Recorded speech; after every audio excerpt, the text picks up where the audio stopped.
वक्फ संशोधन कानून के खिलाफ पश्चिम बंगाल के मुर्शिदाबाद जिले में जमकर हिंसा हुई है। हालत अभी भी तनावपूर्ण बने हुए हैं।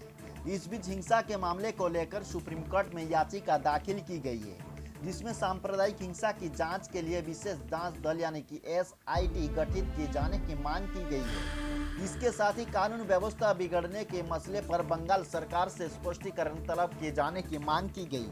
इस याचिका को वकील शशांक करसेकर झा ने सुप्रीम कोर्ट में दाखिल किया है। याचिका में मांग की गई है कि पश्चिम बंगाल में चल रही सांप्रदायिक और राजनीतिक हिंसा की घटनाओं की जांच के लिए कोर्ट की निगरानी में विशेष जांच दल यानी कि SIT का गठन किया जाए।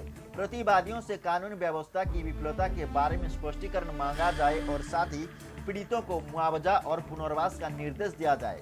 प्रभावित लोगों की सुरक्षा सुनिश्चित कराने के साथ ही ऐसे अन्य आदेश पारित करने की मांग की गई है, जिसे कोर्ट न्याय और समानता के हित में उचित समझे।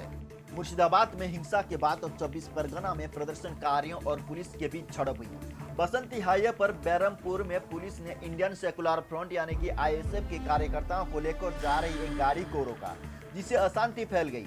दरअसल भानगर मीनाखा संदेश खाली से ISF कार्यकर्ता और स्थानीय लोगों ने विरोध प्रदर्शन के दौरान सुबह 10 बजे से हाईवे जाम कर दिया था। रामलीला मैदान जा रहे कार्यकर्ताओं ने पुलिस को घेर लिया।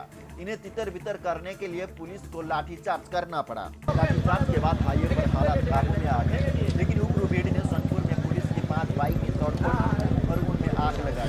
कार्यकर्ता इंडियन सेकुलर फ्रंट यानी कि ISF के विधायक नौशाद सिद्दीकी के कहने पर कलकत्ता के रामलीला मैदान होने वाली जनसभा में शामिल होने जा रहे थे।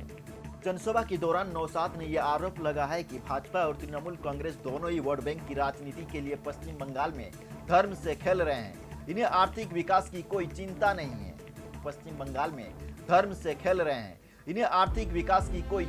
इधर मुर्शिदाबाद में 10 और 12 अप्रैल के बीच हुई हिंसा के बाद अब हालात धीरे धीरे सामान्य हो रहे हैं। सोमवार को ADG law and order Javed Shamim ने बताया कि दुकानें खुलने लगी हैं। अब तक 19 विस्थापित परिवार अपने घर लौट चुके हैं। मालदा और मुर्शिदाबाद जिला प्रशासन मिलकर लोगों को सुरक्षित वापसी करवा रहे हैं। যখন আছে দেখুন investigation cannot be discussed here across the table, ঠিক আছে, যে কিভাবে ইন্টারোগেশন করছে, কিভাবে তথ্য পাওয়া যাবে। Obviously there are special team আছে, আমাদের অর্গানাইজেশন আছে, যারা যারা অ্যারেস্ট হয়েছে তাদের সঙ্গে ডেফিনেটলি কথা বলে কারা ফার্দার ছিলেন সেই প্রসেস অবভিয়াসলি হচ্ছে। কতজন ঘর ছাড়া হয়েছিল? 19 জন তো ফিরে এসেছে, কতজন ঘর ছাড়া হয়েছিল? দেখুন এক্সাক্ট ফিগার বলা খুব মুশকিল, কারণ যতক্ষণ রিপোর্ট আমরা তো সেই হিসেবে যেখানে যেখানে গেছে কিছু হয়তো ম্যাক্সিমাম যেটা আমাদের কাছে খবর আছে যে মালদা অ্যাক্রস নদীটা একদম অ্যাক্রস হয়, যার জন্য বললাম যে ওই টাওয়ার নিয়ে এদিকে ইজিলি অ্যাক্সেস হচ্ছিল, যার জন্য আমাদের এটা করতে হয়েছিল। জাস্ট অ্যাক্রস দ্য নদী বৈষ্ণবনগরে আমাদের স্কুল আপনারা জানেন, আপনারা গেছেনও, সেখানে কিছু লোক আছেন যারা মধ্যে 100-200 কাছে লোক আছেন, তাদের মধ্যেই প্রসেস যে রিটার্ন আছে সেখানেই ম্যাক্সিমাম সংখ্যক লোক আছেন। কিছু এদিক ওদিক হতে পারে, কিন্তু সেই সংখ্যাটা যে খুব বেশি বা আমাদের কাছে ফ্যাক্টস আছে তথ্য সেই হিসেবে যেটা বলছিলাম রাউন্ড 200 বা 150 কিছু স্কুলে যারা আশ্রিত আছেন সেই আছে। তাছাড়া হতে পারে কয়েকজন এদিক ওদিক রিলেটিভে বাড়ি যেতে পারেন, সেই তথ্যটা অবশ্যই আমাদের কাছে যেভাবে আসবে আমরা করব। কিন্তু যেই নর্মালসি ফিরে আসবে, আমি এটাই বলার চেষ্টা করছি, লোকদের মধ্যে যেই কনফিডেন্স আসবে most of them will come back. And the process যেটা বললাম যদি অ্যাক্টিভ সাপোর্ট, কালকে মালদা পুলিশ নিজেরা উদ্যোগ নিয়ে ওনাদের বাড়িতে নিয়ে এসছেন এবং দে হ্যাভ কাম ব্যাক। আপনারা সেটা অন গ্রাউন্ড আপনারা ভেরিফাই করে নিতে পারেন এবং দ্যাট প্রসেস উইল কন্টিনিউ। আপনি বললেন যে এখনো পর্যন্ত মেজর ইনসিডেন্ট ঘটেনি, কিন্তু সেন্ট্রাল ফোর্সের কতটা আপনারা সহযোগিতা পাচ্ছেন, তাদের বলিবা সেখানে কি হয়েছে? দেখুন সিম্পল কথা বুঝতে হবে যে সবার একটাই চেষ্টা, একটাই গোল যে কোন রকম লাইফ নর্মালসি যত শীঘ্র ইমিডিয়েটলি ফিরে আসবে। And central forces hope, state forces hope, we are working in tandem and coordination to ensure the same. So how easy is it to rebuild confidence among people, and especially coming from police, when there are serious allegations against police, lapses on part of police, that police did not act on time, police did not intervene on time? Is it creating an hindrance in rebuilding confidence? Obviously there would be problems. If incident of this kind of thing happens, obviously there will be issues, there will be a lot of allegations, or there might be a lot of grievances also, which were a lot of them might be there, because as you know there were a lot of fronts that was opened together. So for the police to maybe reach all the spots with the same kind of promptness might not have been possible.